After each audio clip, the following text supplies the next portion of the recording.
Bonjour à tous, je suis très heureuse de vous accueillir ce matin au nom de la Fondation pour les générations futures. On va entamer aujourd'hui toute une série de webinaires autour des ERA Awards 2021 et le premier de cette jolie série, c'est l'ERA Award Sustainable IT. D'ailleurs, le titre de ce webinaire, vous le voyez là, c'est les technologies de demain plus accessibles, éthiques et écologiques. Il y a un partenaire pour ce prix qu'on remercie d'ailleurs, c'est EVS qui est une entreprise belge spécialisée dans les technologies de production vidéo en direct et qui est reconnue comme étant leader dans ce secteur sur le plan international. Alors, les jeunes diplômés que vous allez entendre ce matin se sont tous distingués par leur approche systémique du développement soutenable, une approche qui est évidemment la raison d'être de la Fondation pour les générations futures. Elle est convaincue qu'il est possible de transmettre un monde habitable à nos enfants à condition d'adopter systématiquement cette démarche de pensée et d'action à 360 degrés qui comprend 4 dimensions: sociale, environnementale, économique et participative. Les travaux évidemment autour desquels on va échanger ont adopté cette démarche et proposent également des pistes de réflexion et d'action innovantes. On aura l'occasion d'en reparler évidemment tout au cours de ce webinaire. J'ai quelques petites informations pratiques pour vous.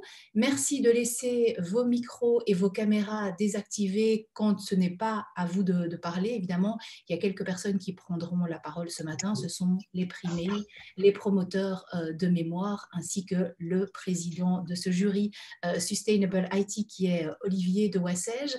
Et alors, il y a quelques petites fonctionnalités. Alors, vous commencez probablement à tous bien les connaître après un an de confinement.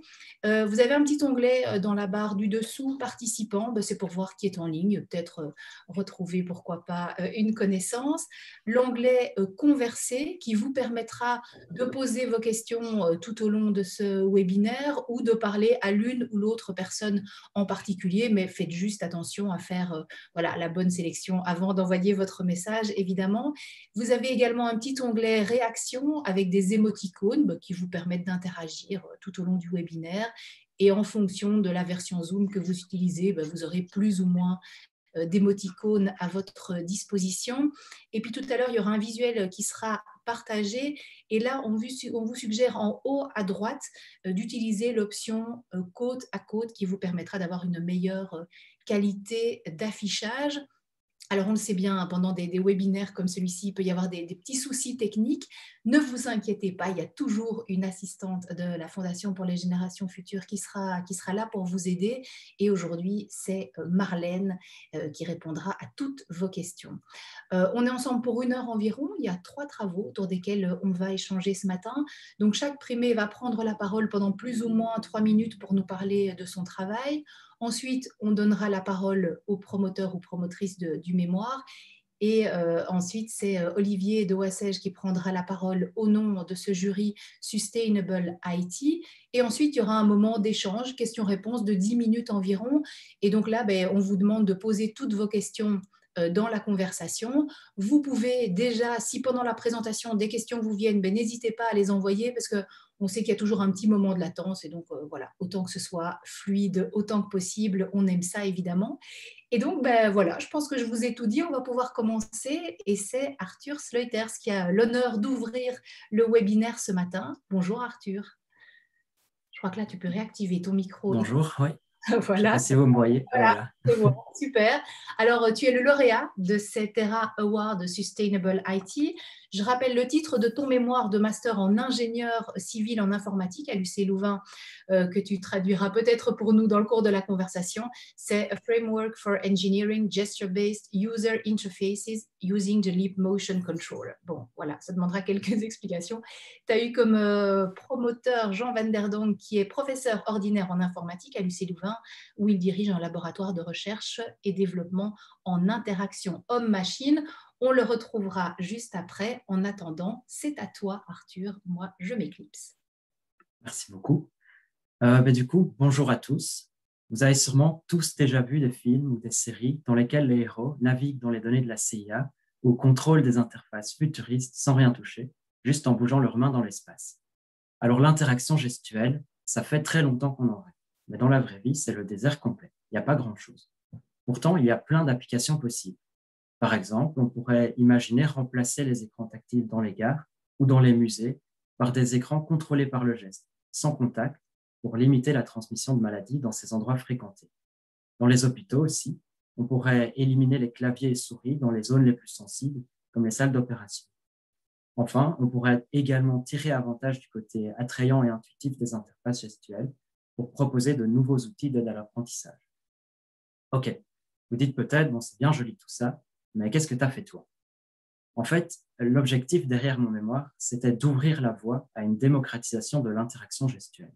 Parce que, comme je vous l'ai dit, il y a plein d'applications possibles, mais on n'en voit pas la couleur. Pourquoi? Bien parce que l'interaction gestuelle, ce n'est pas facile à faire. Il y a d'abord l'aspect humain.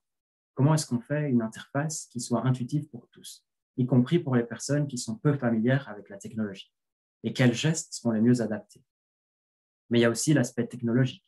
Comment reconnaître les gestes effectués et comment intégrer tout ça dans mon application? Dans mon mémoire, je me suis intéressé à ces deux aspects. J'ai d'abord conçu une sorte d'outil, un framework, qui va pré-mâcher le travail des développeurs en gérant tout ce qui concerne la reconnaissance de gestes. Comme ça, ils peuvent se concentrer sur ce qu'ils maîtrisent sans se perdre dans les méandres de la reconnaissance de gestes. Et en plus de cet outil, j'ai proposé une série d'étapes pour développer rapidement des interfaces gestuelles intuitives. Donc, le principe de base, c'est qu'on va demander à des utilisateurs potentiels de proposer les gestes qu'ils utiliseraient pour effectuer différentes actions dans l'interface, donc les gestes les plus intuitifs pour eux. Et à partir de là, on peut déterminer un vocabulaire de gestes et configurer l'outil pour les reconnaître. Il ne reste ensuite plus qu'à développer l'application de la même manière que d'habitude. Donc, pour mettre en pratique tout ça, on a développé deux applications. La première, c'est une application médicale qui permet aux chirurgiens de parcourir les images d'un patient sans contact pendant une opération. Et la deuxième, c'est une application multimédia pour regarder des photos et des vidéos simplement avec le geste de la main.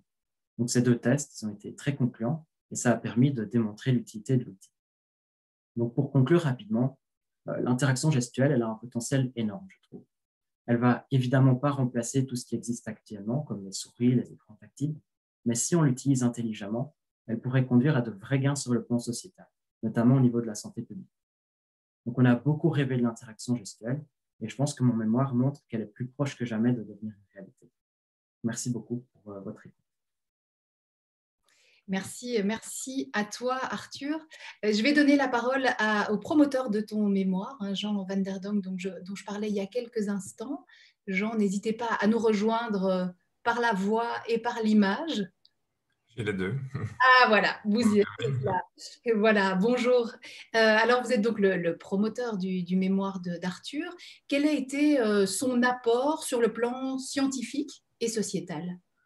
D'abord, aujourd'hui, nous avons l'habitude d'utiliser un ordinateur, évidemment, avec son clavier, sa souris, éventuellement un stylet, au mieux avec l'écran tactile si notre ordinateur est équipé d'un écran tactile. Mais grâce à son système, maintenant, on peut se passer de tout ça et on peut directement interagir avec un ordinateur sans aucun contact, sans aucun dispositif, simplement en effectuant des gestes devant la caméra. Par exemple, imaginons que maintenant nous sommes dans une réunion Zoom, je voudrais agrandir l'image que vous m'envoyez, je voudrais réduire telle autre, je voudrais déplacer l'icône de Monsieur de Wassège un peu plus à droite pour mieux la voir, et je voudrais en même temps déplacer une autre partie de l'écran pour pouvoir la reconfigurer. Eh bien, tout cela est possible aujourd'hui. Magnifique, merci beaucoup Jean Van der Donk. Alors vous parliez d'Olivier de Wassège, précisément vous êtes le président de ce jury Sustainable IT, vous êtes aussi administrateur délégué de l'Union Wallonne des entreprises. Alors Olivier de Wassège, qu'est-ce que le jury a particulièrement apprécié dans ce travail puisqu'il est le lauréat de cette catégorie? Oui, donc bravo d'abord, toutes les félicitations du jury à Arthur, c'est évidemment la première fois qu'on a l'occasion de lui dire de vive voix. Donc, ce qu'on a apprécié, c'est évidemment qu'il a travaillé sur un enjeu technologique majeur. C'est évident, qui va justement accélérer et faciliter l'accès d'un certain nombre de populations pour lesquelles l'accès digital est compliqué. Nous pensons aux personnes qui sont moins formées, aux personnes vieillissantes, aux personnes avec handicap, etc. Mais comme Jean vient de le dire et comme Arthur l'a dit aussi dans son exposé, en donnant un exemple pratico-pratique extrêmement intéressant. Voilà une application dans le monde médical, un chirurgien qui est avec ses gants en train d'opérer, etc.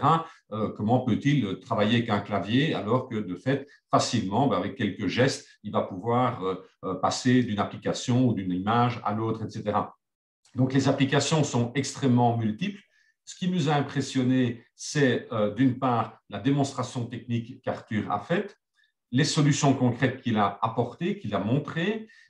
Et alors, évidemment, il y a cette notion de définition d'un standard international. C'est quelque chose qui était donc extrêmement important. Et je connais très bien les travaux de Jean dans ce domaine-là. Dans le passé, j'ai eu l'occasion de collaborer avec Jean et son laboratoire dans ce domaine-là. Et ce sont des enjeux majeurs qui sont résolus. Et Arthur y apporte une contribution extrêmement importante parce que la notion de standard va permettre de faciliter et de démocratiser l'accessibilité aux applications gestuelles et éviter justement que chacun doive redévelopper quelque chose et d'avoir le risque d'avoir plusieurs standards. Et la notion de framework, comme l'a expliqué Arthur, est extrêmement importante. Ce qu'on pense, c'est qu'en conclusion, c'est qu'Arthur pourrait peut-être aussi, dans ses réflexions futures, regarder les enjeux et les perspectives systémiques, puisqu'on est dans le cadre des jurys ERA, sur les aspects environnementaux, économiques et participatifs. Voilà, merci Olivier Douassège. On vous retrouve évidemment un petit peu plus tard. Merci encore à vous, Jean Van der Donck. On est de retour avec Arthur et donc c'est maintenant qu'on va commencer le question-réponse. Donc n'hésitez pas à envoyer vos questions dès maintenant dans la conversation. Arthur, est-ce que tu as entamé des démarches justement pour rendre ce projet concret? Maintenant, du coup, j'ai continué à travailler dans ce domaine-là dans le cadre d'un doctorat avec Jean toujours. Et donc, je continue, oui, à travailler là-dessus, donc améliorer encore l'outil, du coup, le framework, pour qu'il soit plus facilement utilisable. Aussi, travailler dans certaines applications. On est en train, notamment pour le moment, d'essayer de faire en sorte que les gens puissent facilement changer les gestes qui sont assignés à une application pour qu'ils correspondent mieux à ce qu'ils veulent. Donc, je continue là-dedans, mais bon, j'ai encore plusieurs années devant moi pour aller travailler sur le sujet, quoi. Oui, effectivement. Tu parlais de la salle d'opération. Est-ce qu'il y a d'autres domaines qui te semblent peut-être prioritaires pour ce genre de système? Il y a notamment dans tout ce qui est la reconnaissance de gestes peut avoir un impact, par exemple, tout ce qui est langage des signes. C'est des choses où, par exemple, reconnaître ce que quelqu'un en face de nous est en train de nous dire. Finalement, là-dedans, on peut utiliser la reconnaissance de gestes pour reconnaître les différents signes que la personne effectue. Il y a aussi des usages plus ménagers, entre guillemets, où, imaginons, je suis en train de cuisiner et je sais pas, je veux passer les pages de mon livre de recettes. Je pourrais faire ça sans devoir me laver les mains au milieu de mon plat en faisant des gestes. C'est des applications un petit peu de la vie de tous les jours. Donc, il y a pas mal d'applications comme ça. Ouais. Alors, je vois une question ici. Quid pour les zones non connectées et ou coupure de connexion, amélioration possible? Je ne suis pas certain, donc il faudra peut-être me corriger si je ne comprends pas bien la question. Oui. Mais normalement, la reconnaissance de gestes, en tout cas dans l'outil que je propose, elle est faite au niveau local, donc sur mon ordinateur, par exemple. Donc, ce n'est pas quelque chose en ligne. Donc, ça fonctionnera même si la connexion est coupée, la connexion Internet est coupée. Donc, on pourrait imaginer mettre ça, je ne sais pas, dans une borne, je ne sais pas, quelque part. Non, on pourrait en tout cas, si je suis chez moi, je veux passer les pages de mon livre de recettes, même si je n'ai pas Internet, ça fonctionnera. C'est ça que je veux dire. Oui. D'accord, ok, super. Alors, derrière la vitrine d'un magasin, par exemple, on peut très bien installer ce système derrière la vitrine d'un magasin et permettre à quelqu'un d'interagir avec soit le catalogue des articles de ce magasin, soit pour prendre rendez-vous sans rien toucher et sans avoir de dispositif, sans nécessité de barcode, de QR code ou de smartphone. Oui, on a l'impression qu'on arrive dans un monde où on touchera de moins en moins de choses et sans doute que le Covid-19 va un peu améliorer ce genre de, voilà, le développement de ce type d'application aussi. En tout cas, Arthur, ben, la personne à qui tu as répondu te remercie. Donc, j'imagine que c'était la réponse attendue. En attendant peut-être d'autres questions, est-ce que tu as... Ah voilà, pardon, petite question de Raphaël Canva qu'on va écouter tout à l'heure. Quid du hardware, uniquement des caméras 3D ou aussi envisageable caméras classiques type smartphone ou encore LiDAR comme sur les voitures intelligentes? Mais pour le moment, moi, dans mon mémoire, j'ai travaillé sur ça. C'est oui, une caméra 3D, en effet, qui fonctionne par infrarouge. Mais l'idée de l'outil que j'ai proposé, c'est qu'on puisse changer facilement le capteur. Et donc, maintenant, dans mes recherches, je me concentre plutôt sur ce qui est radar, mais il y a plein d'autres technologies. Effectivement, comme Raphaël dit, tout ce qui est caméra classique, il y a déjà des recherches qui ont été faites pour retrouver, par exemple, le squelette d'une personne, enfin, trouver les points et pouvoir contrôler son ordinateur juste à partir des images d'une webcam. Donc, il y a effectivement d'autres technologies qui pourraient être applicables pour la reconnaissance de gestes. Ok, alors un petit mot peut-être, on verra s'il y a encore une question qui arrive un petit peu plus tard, mais sur cette expérience au sein des ERA Awards, qu'est-ce que ça a apporté à ton travail? Je trouve que ça a été vraiment positif. Ça m'a fait un peu penser d'une certaine manière différemment sur ce que je fais, sur l'impact aussi de ce que je fais. Et donc, il y a une vision un peu plus globale maintenant que j'essaie d'avoir. Et je trouve ça vraiment intéressant. Et je trouve aussi que l'équipe est super sportive et très gentille. Donc, vraiment, c'est une expérience très positive. Ah, bah, c'est super. Bah, elles sont là, elles sont à l'écoute. Alors, bah, pour l'instant, je ne vois pas d'autres questions qui arrivent. En tout cas, merci beaucoup, Arthur. Et n'hésite pas évidemment à rester avec nous. Bravo pour ce magnifique travail. Merci à vous, Jean Van Der Donk également. Et Olivier de Wassège, je le disais, on vous retrouve un tout petit peu plus tard.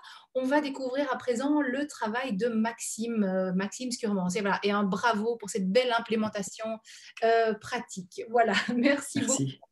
Maxime, rejoins-nous, n'hésite pas. Oui. Voilà, Maxime, tu as présenté un mémoire de master en ingénieur de gestion à la Solvay Brussels School de l'ULB. Il s'intitule « La pollution numérique, face cachée de la dématérialisation ». Tu as eu comme promoteur Nicolas Van Zeebroek, qui est professeur d'économie et stratégie numérique à Solvay et adjoint des autorités académiques pour l'informatique et le numérique. Alors, pour l'instant, Maxime, moi, je ne te vois pas. Je ne sais pas si les autres te voient. Là, je te vois, mais pas en grand. Voilà, j'imagine que ça va arriver. Voilà, écoute, je pense qu'on va t'écouter, Maxime, et puis après, on passera la parole à ton promoteur et à Olivier de Wassège. Merci. Alors, bonjour à tous. Une fois encore, je regrette de ne pas pouvoir tous vous rencontrer en chair et en os. J'ose même m'avancer en disant que nous aurions tous préféré pouvoir discuter des travaux d'Arthur, de Raphaël et du mien en personne. Enfin, essayons de regarder le côté positif. Nous sommes tous à la maison, devant notre ordinateur. C'est quand même mieux pour l'environnement, non? Et si je vous disais qu'au contraire, le fait de tous se retrouver aujourd'hui sur Zoom a un impact plus important sur l'environnement que de tous se retrouver dans un auditoire? Et si je vous proposais d'évaluer l'impact environnemental de cette réunion virtuelle? Seriez-vous intéressé? Eh bien, cela a été la motivation clé de mon travail, c'est-à-dire aider les utilisateurs du numérique à évaluer leur impact sur l'environnement découlant de leur consommation de services numériques. Mais pourquoi les aider à évaluer ces impacts? Eh bien, afin d'informer, conscientiser et pousser notre société à adopter une sobriété numérique et à agir face à cette pollution numérique qui peut paraître virtuelle, mais qui est pourtant une réelle problématique. En d'autres termes, mon travail vise à guider l'économie et la société dans son ensemble vers une transition numérique durable, fournir une base régulatoire pour l'industrie du numérique et enfin, soutenir la recherche sur la pollution numérique. Alors, comment réaliser tout cela? Tout d'abord, en permettant aux utilisateurs comme vous et moi de devenir non pas de simples consommateurs passifs, mais bien des acteurs informés et surtout maîtres de leurs usages numériques. Ensuite, en réalisant un bilan écologique de cette célèbre transformation digitale qui ne fait que s'accélérer, surtout suite aux événements récents. De plus, en explorant des pistes d'économie, mais aussi de comportement circulaire. Et enfin, servir d'outil régulatoire pour les géants de l'industrie numérique, les fameuses GAFAM, principalement quant à l'adoption de cette dimension écologique dans leurs rapports environnementaux, mais aussi pour encourager ceux-ci à collaborer avec tous les acteurs du secteur du numérique. Tout cela sonne très beau, très bien, mais qu'est-ce que je propose dans mon travail? Alors, le but de mon travail est de fournir un outil permettant d'évaluer l'impact environnemental du comportement numérique d'un individu, d'un groupe de personnes ou encore d'une entreprise.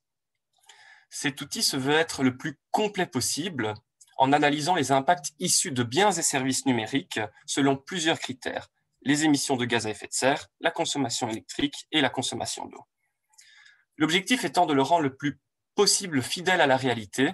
C'est donc pour cela que l'outil suit la méthodologie scientifique la plus exhaustive et précise, l'analyse de cycle de vie.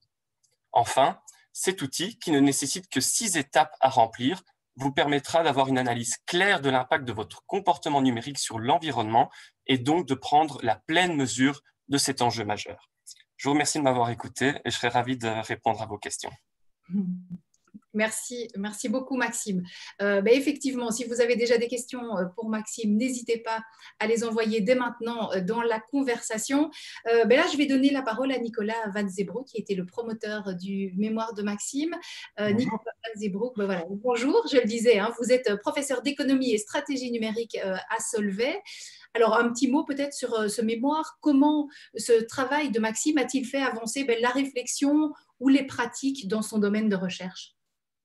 Mais au fond, le point de départ, c'est effectivement l'idée que la dématérialisation a entraîné la perception d'une consommation neutre des services numériques, comme si le streaming ou un e-book avait une empreinte neutre, là où un DVD ou un livre papier serait polluant. Et donc, l'idée du mémoire de Maxime, là où il fait vraiment avancer les choses, c'est non seulement de tordre un peu le cou à cette idée un peu facile, mais surtout d'aller au-delà de ce qui se fait beaucoup dans la littérature, c'est-à-dire qu'on regarde beaucoup ce qui se passe du côté offre du numérique. On regarde beaucoup la pollution des GAFAM, des data centers, etc., ou du Bitcoin, et on a raison. On s'intéresse un peu moins à la responsabilité, en quelque sorte, du consommateur, et donc au levier d'action qu'on a du côté du consommateur, qui a en fait une influence plus grande encore sur l'empreinte du numérique. Donc, sa première contribution, je dirais, c'est de remettre le débat, de remettre le consommateur, finalement, le côté demande, au centre des réflexions sur l'empreinte environnementale du numérique, mais il va au-delà en effet, puisqu'il propose, en fait, il postule que si on informait davantage le consommateur, on pourrait influer sur son comportement et donc entraîner des comportements plus raisonnables, plus sobres. On utilise souvent ce terme aujourd'hui de sobriété numérique. Simplement, donc ce qui revient à dire qu'en fait, le consommateur ne serait peut-être pas contre le fait d'adapter ses comportements, si tant est qu'il comprenait quelle action pourrait avoir un impact ou pas. Et ça, c'est exactement ce que son calculateur propose. Et donc, on bascule dans une approche un peu plus concrète, plus pragmatique, en disant, essayons d'objectiver les choses et les utilisateurs du numérique seront peut-être bien amenés à adapter là où ça peut faire un impact leur comportement. Effectivement. Merci beaucoup Nicolas Van Zeebroek. Olivier de Wassège, je reviens vers vous évidemment en tant que président du jury de CETERA Award Sustainable IT. Quelle a été la position du jury justement par rapport au travail de Maxime? Mais de nouveau, d'abord, toutes les félicitations du jury à Maxime pour ce travail vraiment très, très complet et très intéressant, qui est évidemment parfaitement d'actualité parce qu'au-delà, je dirais, des outils du calculateur, il y a cette notion de sensibilisation. Je suis d'ailleurs impressionné de voir le nombre de questions qui défilent dans le fil parce qu'on voit que c'est un sujet qui intéresse les gens. Et c'est vrai parce qu'on ne se rend pas compte, hein, Nicolas vient d'en parler, parce qu'on ne se rend pas compte, on croit qu'un DVD, c'est la même chose finalement qu'une connexion Zoom. Ben non, pas du tout. Et en fait, on ne se rend pas compte que les statistiques mondiales aujourd'hui, c'est quand même que dans tout le trafic Internet, 80% de ce trafic Internet est pris par la vidéo. Par rapport au fait de surfer sur des applications, d'aller remplir des formulaires, de faire du commerce électronique ou simplement de faire de la messagerie. Et donc ça, 80% et principalement, ces vidéos, ce sont des vidéos qui sont utilisées, je dirais, téléchargées par des citoyens. La partie administration et entreprise est relativement faible à ce niveau-là. Et donc, je pense que rien que la partie conscientisation que le travail de Maxime met en évidence est extrêmement importante. C'est évident parce que ça va permettre justement d'évaluer les usages grâce au fait de pouvoir les mesurer. Alors, ce qu'on pense, c'est qu'on pourra aller un tout petit peu plus loin dans l'analyse sur les enjeux sociaux, économiques et sur la gouvernance, d'en tirer peut-être des conclusions en termes de gouvernance. On a aussi été impressionné par le calculateur d'impact, qui est très prometteur et probablement qui pourrait avoir le potentiel d'être adapté à un utilisateur lambda. Ça pourrait être intéressant, mais voilà, j'ai vu une question défiler en disant quel est l'impact de la rayon Zoom que nous avons maintenant. Chacun pourrait peut-être à un moment donné avoir un calculateur qui lui permet de dire voilà ce à quoi j'arrive et de décider après s'il a envie de compenser ou pas. Et c'est vrai que cette compensation, elle existe depuis un certain temps, notamment dans le secteur du numérique, alors que peut-être qu'elle n'existe pas chez le citoyen. Le citoyen aujourd'hui compense peut-être son billet d'avion, mais ne pense pas justement à compenser les minutes qu'il passe derrière un ordinateur. Moi, je me rappelle à l'époque où j'avais une agence web, chaque fois qu'on sortait un site web, on plantait des arbres en Amérique pour compenser tout le travail qu'on avait fait de tous nos serveurs de développement et autres. Et donc, je pense que Maxime et Nicolas l'a rappelé aussi dans son intervention, a vraiment touché quelque chose d'extrêmement capital aujourd'hui, qui est ce qu'on appelle la responsabilité numérique. Et donc, c'est vraiment un travail qui est dans l'air du temps et qui doit être suivi et qui doit être suivi aussi de décisions, de mesures et d'un travail de toutes les composantes de la société civile à ce niveau-là. Bravo encore, Maxime. Merci à vous, Olivier Doissège. On vous retrouvera encore tout à l'heure, évidemment. Maxime, j'ai l'impression qu'on ne pourra pas répondre à toutes les questions. Effectivement, ça défile de partout. Tu as dû le voir aussi. Alors, première question. Mais déjà, bravo, très beau sujet, trop souvent ignoré. Et donc, quel est l'impact, effectivement, Olivier Doissège en parlait, de cette réunion Zoom par rapport à une réunion en auditorium? Est-ce que tu peux répondre à la question? Oui et non, dans le sens où il y a quand même beaucoup de paramètres à prendre en compte, notamment quel type d'appareil vous utilisez en ce moment, quel type de connexion, qu'est-ce que vous pensez faire après dans la gestion de fin de vie de votre appareil, est-ce que vous l'avez acheté en neuf, est-ce que vous l'avez acheté en seconde main. Il y a plein de paramètres à prendre en compte, mais ce qu'il faut vraiment retenir, j'ai vu aussi la question un journal papier par rapport à un journal en ligne. C'est vraiment une question d'utilisation de comportement. Je dirais, c'est la façon dont on l'utilise. Est-ce qu'on va, par exemple, le journal papier, est-ce qu'on va le partager, est-ce qu'on va le réutiliser, etc. Ou alors, est-ce que ce journal en ligne, est-ce qu'on va le retélécharger à chaque fois qu'on va le lire? C'est vraiment une question il y a vraiment une quantité de paramètres à prendre en compte pour vraiment pouvoir dire, OK, ceci est moins polluant que cela.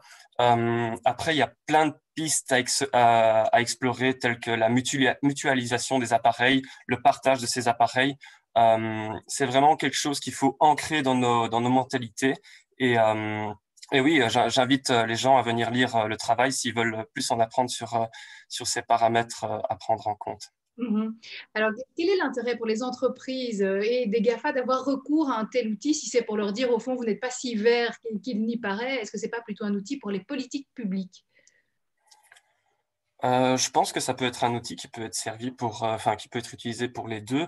Moi, ce qui m'a particulièrement marqué lorsque j'ai fait mes recherches, particulièrement sur le côté donc de l'offre, donc les GAFAM, c'est cette espèce de fausse transparence dans leurs rapports environnementaux où on pouvait voir, ben voilà, nous sommes carbone neutre, nous compensons nos émissions de gaz à effet de serre et plein de belles choses. Mais au final, lorsqu'on creusait un peu derrière ces rapports environnementaux, la réalité est souvent tout autre. Alors on parle de compensation d'émissions de gaz à effet de serre, mais compensation, ok, mais en attendant, ces émissions de gaz à effet de serre sont toujours émises, elles sont toujours dans l'atmosphère.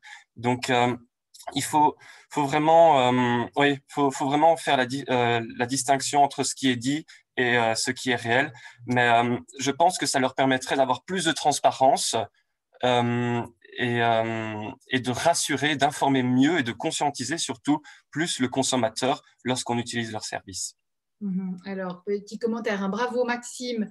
Notre institution CFDD compte compenser les émissions de gaz à effet de serre des webinaires qu'elle organise. Tes travaux sont donc cruciaux pour nous.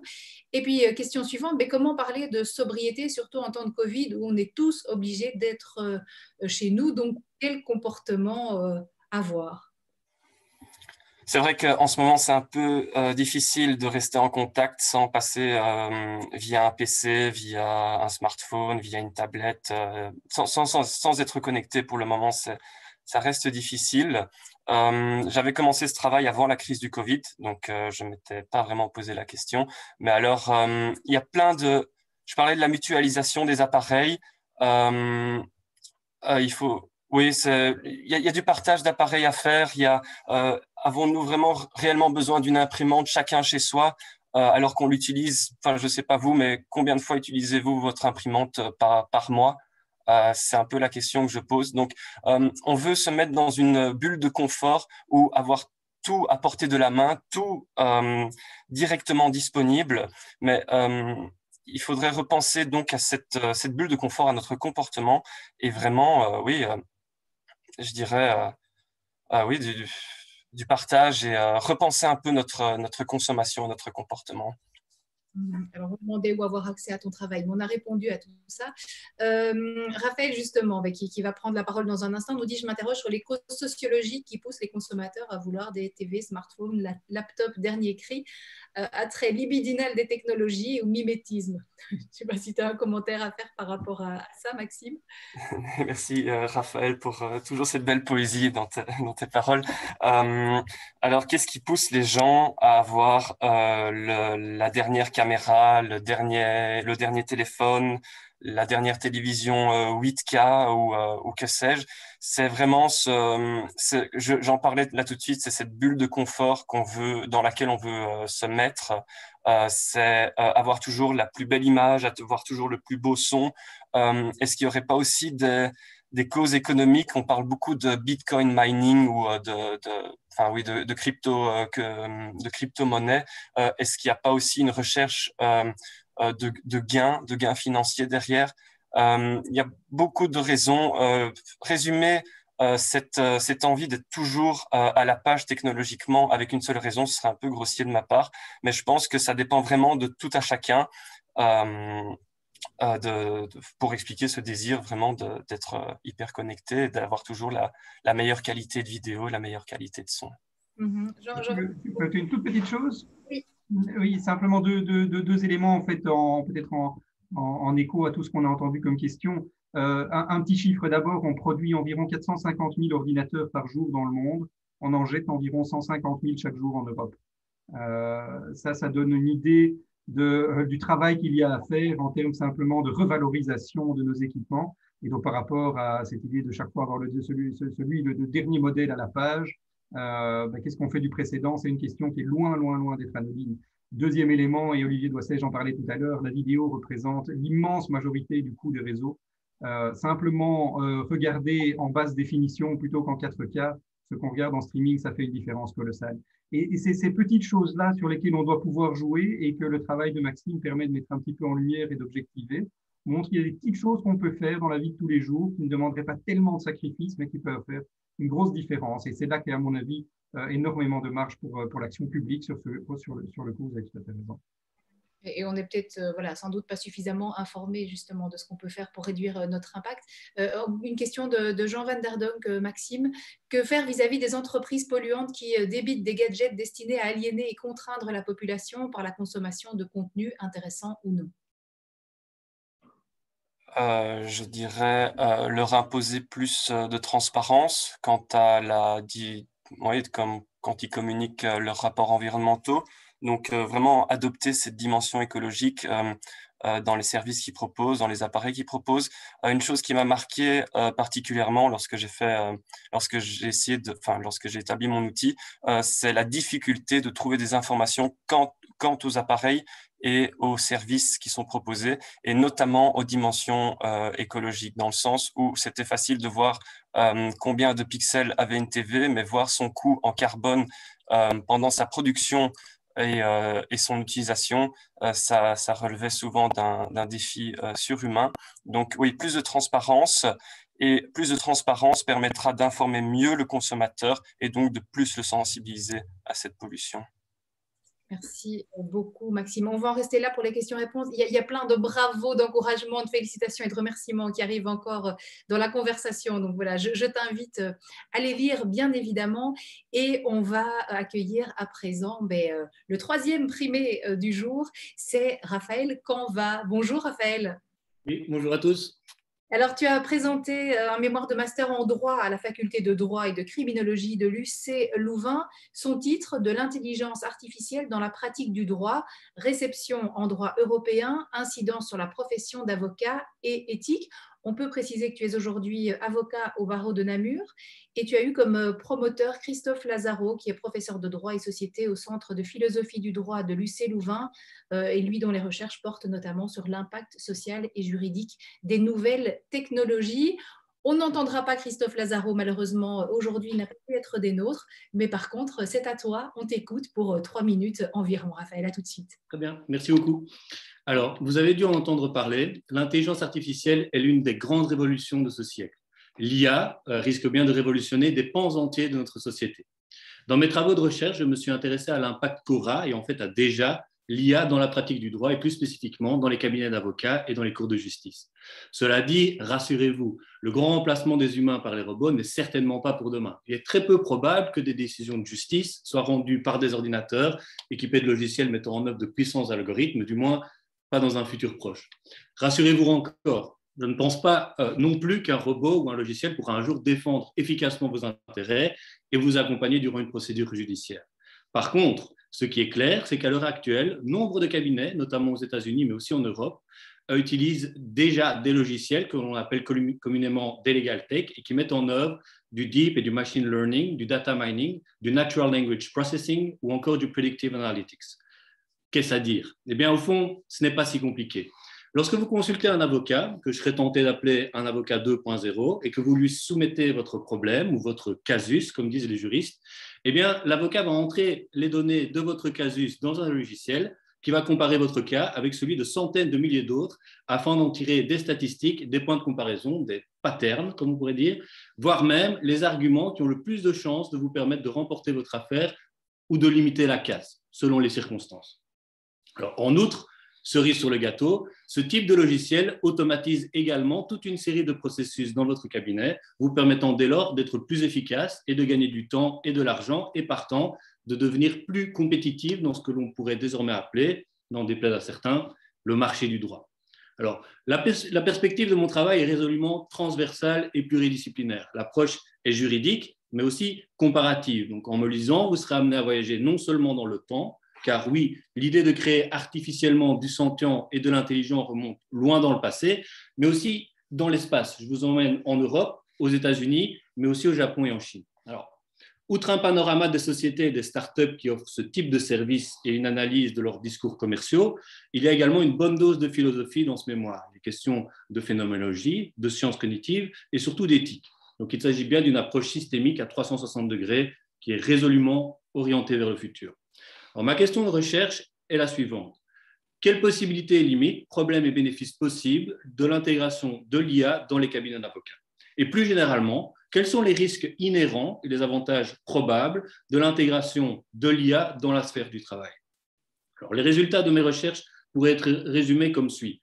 Si l'IA va devenir un véritable outil, non pas supplétif, mais additif, une sorte de prolongement de l'intelligence humaine, et s'il est clair que les entreprises qui ne prennent pas acte de cette révolution, de ce changement de paradigme, se tirent une balle dans le pied, eh bien, si tout cela est vrai, il n'empêche. L'IA est à la fois une boîte de Pandore et un cheval de Troie. Elle contient de l'espoir, par exemple l'espoir d'une justice meilleure, plus efficace, plus rapide, mais également de potentiels maux qui ne peuvent être contrecarrés qu'avec une éthique forte que j'ai nommée éthique synthétique de la vertu et de la sollicitude. Le leitmotiv de cette éthique étant de pouvoir travailler avec l'IA dans une certaine convivialité, tout en évitant cette importante pierre d'achoppement qu'est la gouvernance algorithmique ou encore la discrimination par la répétition en les renforçant de biais cognitifs qui, eux, par contre, sont ô combien humains.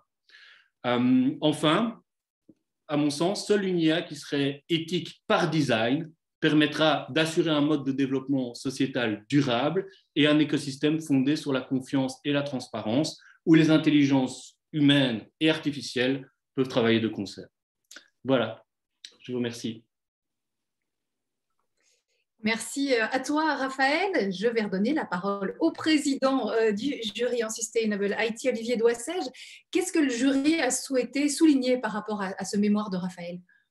Alors, de nouveau, tout d'abord, avant de dire ce que le jury a souligné, d'abord féliciter évidemment Raphaël pour son mémoire et quelque part pour sa présentation aussi. Mais voilà, on voit qu'il est rentré dans son costume d'avocat. Il nous a fait un véritable plaidoyer pour défendre son mémoire devant tous les auditeurs aujourd'hui. Donc, c'est bravo. Alors, ce qui nous a impressionné, c'est que c'est un mémoire extrêmement fouillé, avec un vocabulaire très, très précis, mais qui était tout à fait compréhensible par des non-initiés, et alors avec une approche systémique.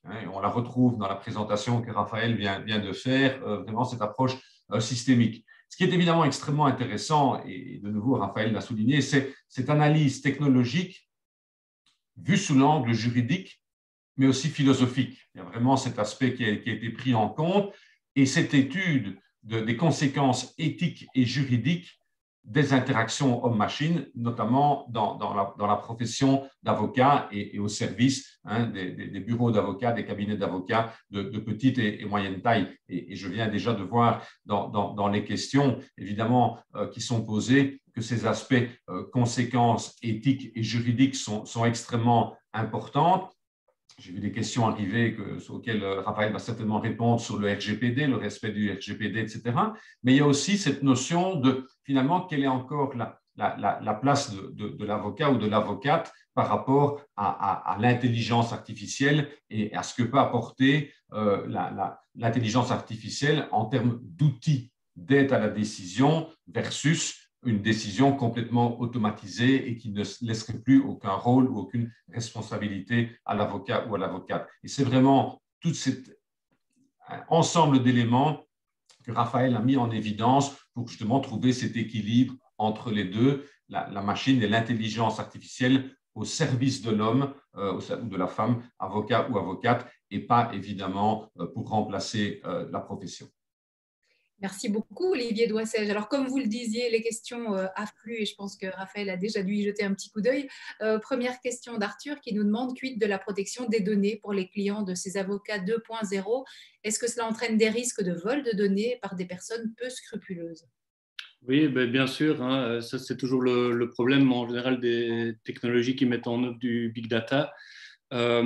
Théoriquement, une partie des décisions normalement sont publiques, en tout cas dans certains contentieux, elles sont prononcées publiquement, mais c'est vrai qu'il y a toujours la question de l'anonymisation en fait, de ces données. C'est vrai que c'est absolument fondamental, même je pense dans les bases de données jurisprudentielles, il faut anonymiser un maximum les données. Il y a la question du droit à l'oubli aussi, notamment sur Internet. C'est vrai qu'on laisse des traces indélébiles finalement sur la toile et il faut s'en méfier. Donc oui, c'est une des préoccupations majeures et c'est vrai que dans les guidelines qu'on peut retrouver, mais pour le moment tout ça c'est du soft law et c'est vrai qu'il y a quelqu'un qui a effectivement mentionné que la Commission européenne devait passer encore de nouvelles réglementations par rapport à l'intelligence artificielle, mais tout ça doit être extrêmement balisé et c'était un petit peu je pense là où je conclus vers la fin, c'est vraiment de dire que l'intelligence artificielle est un outil qui peut être extrêmement utile, mais qui a un potentiel destructeur et dangereux, qui peut mettre à mal en réalité la durabilité de nos sociétés, puisqu'on parle de durabilité dans ce séminaire, sur le court ou sur le long terme. Donc il faut s'en méfier. Les anciens l'avaient déjà bien compris, c'est déjà dans le mythe de Prométhée, si on retourne dans la culture antique. Je ne l'ai pas cité dans mon mémoire, mais c'est très vrai aussi. Donc voilà, il faut garder ça à l'œil, effectivement. C'est très important que cela soit balisé par plus que du soft law. Il faudrait que ce soit des lois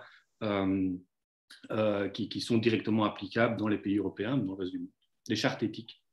Ouais.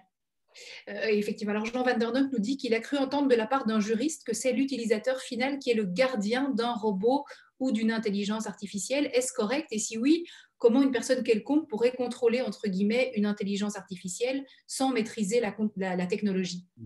Oui, c'est marrant, je regardais une publication aussi d'un grand acteur dans le domaine des nouvelles technologies et notamment de l'intelligence artificielle, et ils avaient fait une espèce de cloud avec des termes qu'on aimait utiliser dans les discours commerciaux où on présentait des solutions avec de l'intelligence artificielle. Et c'est vrai que la maîtrise par l'utilisateur, justement, est quelque chose qui revient sans cesse. On aime bien le mettre dans les discours commerciaux pour rassurer les gens. Donc, il faut voir. Moi, ce que je disais, c'est qu'il était important que ces principes de maîtrise par l'utilisateur, ces principes pour éviter le renforcement de biais cognitifs, etc., vraiment se retrouvent dans le code source. Et ça fait un peu penser aux lois de la robotique d'Isaac Asimov, pour reprendre un peu une référence de science-fiction pour le coup. Mais il faut trouver un système comme ça et on ne peut pas. En fait, ce qui est important, c'est de ne pas laisser le développement de ce type de technologie uniquement à des acteurs privés. Il faut vraiment essayer de créer des commissions avec des gens qui viennent un peu de tout horizon. Et c'est ça qui se fait par exemple au Japon. Alors, on a des auteurs de science-fiction, des philosophes, des sociologues, et puis des gens, des universitaires, des professionnels dans des métiers particuliers qui réfléchissent ensemble pour trouver des solutions pour vraiment baliser l'intelligence artificielle qui, encore une fois, peut être à la fois très utile mais aussi dangereuse. Et le pire, sans doute, ce qui nous guette et qui est le plus dangereux, à mon sens, c'est ce qu'on appelle la gouvernance algorithmique. Et ce sont des questions qui se sont beaucoup posées dernièrement, parce qu'on voit l'exemple chinois où il y a le crédit social, par exemple. Mais c'est vrai qu'on s'inquiète de voir ce genre de choses débarquer aussi en Europe ou en Belgique, où on est, par contre, et peut-être par opposition au modèle chinois, extrêmement attaché aux valeurs de liberté, des libertés fondamentales des individus, la protection des données à caractère personnel, le respect de la vie privée, ce genre de choses qu'on reconnaît moins, voire pas du tout en Chine. Oui, effectivement. Alors, tu le disais, hein, c'est Thomas Tombal qui nous dit, qui te remercie déjà, et puis qui dit que la Commission européenne devra adopter aujourd'hui une proposition de règlement ou de directive sur l'intelligence artificielle. Et sinon, sa question, c'était, l'intelligence artificielle est-elle vraiment en mesure de se prononcer sur des concepts subjectifs qui sont assez nombreux en droit, comme le comportement de bon père de famille, même si je pense que la notion en tant que telle, on va changer de nom. Et est-ce qu'il n'y a pas de risque qu'il y ait de moins en moins de revirements de jurisprudence si on se réfère toujours à la jurisprudence majoritaire sans la remettre en question? Mais c'est vraiment une excellente question, mais donc c'est effectivement abordé dans mon mémoire. C'est sans doute une des parties que personnellement j'ai le plus apprécié, mais aussi une partie où j'ai tendance à perdre les gens. Mais c'est effectivement, moi j'ai fait ce que j'ai expliqué à un moment, et c'est vrai que ça je ne l'avais pas encore spécialement vu. C'est de dire qu'effectivement, ce qu'on appelle les concepts flous qui se trouvent dans le droit et qui permettent justement, comme le principe ce concept du bon père de famille, qui sont des concepts qui ne sont pas vraiment définis dans la loi, mais c'est fait exprès parce que ça permet de les interpréter différemment au fur et à mesure de l'évolution de la société. En fait, mon idée, effectivement, c'est de dire qu'une intelligence artificielle à ce stade, donc une intelligence artificielle qui est faible, qui n'est pas complète, qui n'est pas consciente, qui n'est pas encore vraiment au même stade que l'intelligence humaine, est nécessairement incapable, si vous voulez, de pouvoir modéliser ou appréhender ce type de concepts flous parce qu'ils sont ambigus. Voilà. Il y a une ambiguïté syntaxique, donc au niveau du sens, de la signification, dans les textes juridiques. Et parfois, certains concepts sont ambigus. Et c'est fait exprès. Alors en Belgique, en plus, nos codes, bien souvent, il y a des lacunes parfois du législateur. C'est pas pour critiquer son travail, c'est pas évident ce que le législateur, qui est aussi un concept flou pour le coup, mais ce que le législateur fait, parfois il y a des contradictions et c'est tout le travail du juge, des avocats, etc., d'essayer d'interpréter et de comprendre le droit. Mais il faudrait une intelligence artificielle à la fois complète et consciente pour pouvoir arriver, et donc il faudrait arriver à une singularité, le mythe de la singularité, qui est le moment, qui est très bien montré dans la série Westworld, par exemple, ou dans le film Transcendance, qui est ce moment où on crée une intelligence artificielle qui devient consciente d'elle-même, consciente du monde, et qui devient légale, voire même supérieure à l'intelligence humaine. Il faudrait arriver à développer quelque chose comme ça pour y arriver, mais avec tous les écueils qui pourraient se présenter. Et c'est pour ça, encore une fois, qu'il est absolument fondamental d'avoir des garde-fous. Et donc, c'est un petit peu voilà, le cœur de mon mémoire, c'est de faire un long plaidoyer qui est original parce que moi, je me suis inscrit dans une optique qui était plutôt technophile en disant la technologie, peut-être la position qu'on aurait vite un peu facile pour le coup aussi, c'était de critiquer tout simplement la technologie, ce qui est un peu des positions qu'on retrouve chez des philosophes du siècle passé comme Hans Jonas, par exemple, qui avait développé vraiment une heuristique de la peur, quoi, et l'argument de la pente glissante. Nous continuons, et lui, il parlait des technologies telles le nucléaire. Il disait attention, le nucléaire, on ne devrait pas parce que ça a un potentiel destructeur, c'est dangereux, donc on ne devrait pas y aller parce que, argument de la pente glissante, on risque de glisser, on va se casser la gueule, quoi. L'intelligence artificielle, moi je dis pas qu'il faut continuer la recherche parce que c'est encore une fois une boîte de Pandore. Elle contient l'espoir d'un monde meilleur, mais il y a énormément de maux aussi. Et donc il faut être extrêmement prudent. Et donc voilà, moi c'est un petit peu ça aussi le fond de mon mémoire, c'était vraiment de dire l'IA doit être régulée de façon stricte, elle doit être encadrée parce que la gouvernance algorithmique et c'est risqué. Donc moi, j'ai adopté une perspective qui était plutôt technophile, plutôt évolutionniste et postmoderne. J'ai essayé de m'inscrire dans l'air du temps et au bout d'un moment, il faut toujours quand même se positionner et donner son avis. Voilà. Je ne sais pas si ça répond un peu à la question, ça donne d'autres éléments aussi. Mais... Je pense. Mais merci beaucoup, Raphaël.